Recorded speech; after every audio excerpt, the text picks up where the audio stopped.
Welcome back. In the wake of the Michigan school shooting this month and a rise in gun violence outside of metro schools, a conversation we've had too many times is unfortunately back. How do we keep our kids safe at school? Denver 7's Colette Bordelon went to one school that's preparing for the worst by arming school staff.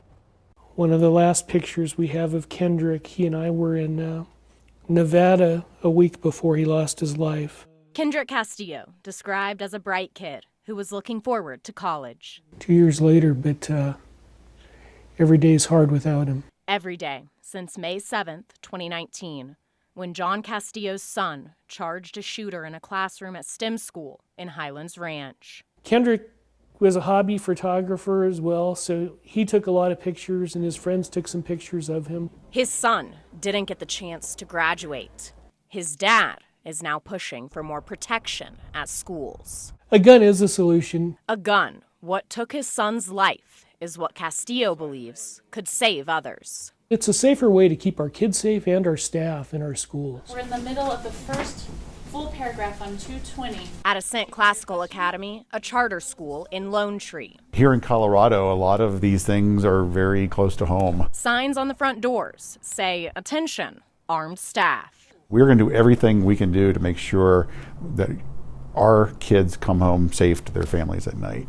Derek Schuler says the school allows certain volunteers and well-trained staff to carry concealed on campus. We don't have SROs in our building.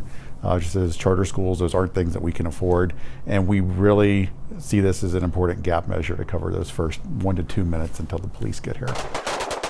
That's the idea behind Faster Colorado. Those with the program say they've trained over 250 school staff who volunteered, representing schools in 37 Colorado districts. We know that not everybody who works in a school wants to carry a firearm. We're totally okay with that, but there are people who work in schools who have carried a firearm concealed outside of school for years, sometimes decades. Laura Carno is the executive director of Faster Colorado. She says people going through the training must already have their concealed carry permits and then are authorized by school boards to carry on campus. She added many schools have psychological background checks in their vetting process. When our children are protected as well as our money in the bank, these things are going to stop at schools, and that'll be a dynamic change in our society. Not everyone agrees, like Abby Winter, an Aurora teacher who spent a decade in schools. My first year of teaching was the Sandy Hook shooting. What she sees and hears happening around the country changes how she interacts with her students every day. We spend all day establishing relationships with our kids.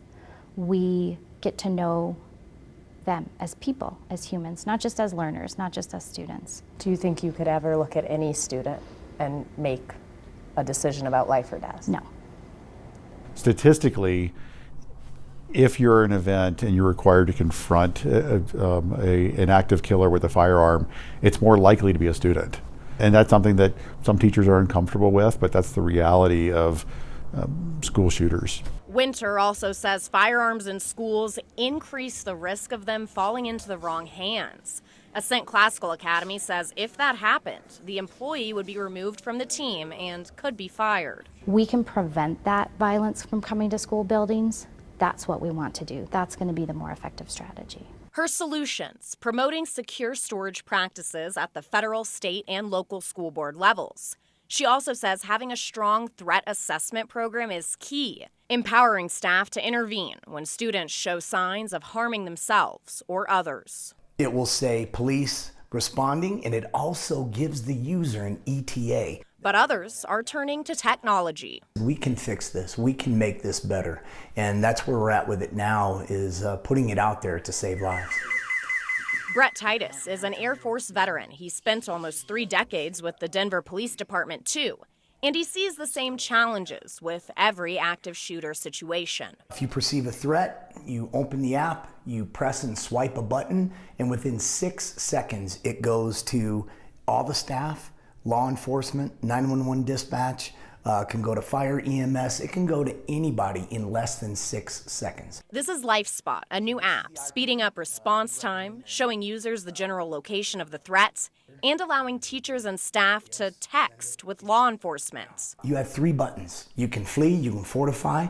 If somebody's injured, You press the injured button, that sends a red dot on a screen to law enforcement that says, we have injured people here. Another kind of protection designed with the hope it's never actually used. And this one was in his chair at graduation. Because for those who know what's at stake, Even though Kendrick lost his life to a person who shot him, he may still be alive today if there was somebody there to defend him, rather than him having to rush that shooter and save all those people and the teachers in that school on May 7th. in Denver, Colette Bordelon, Denver 7.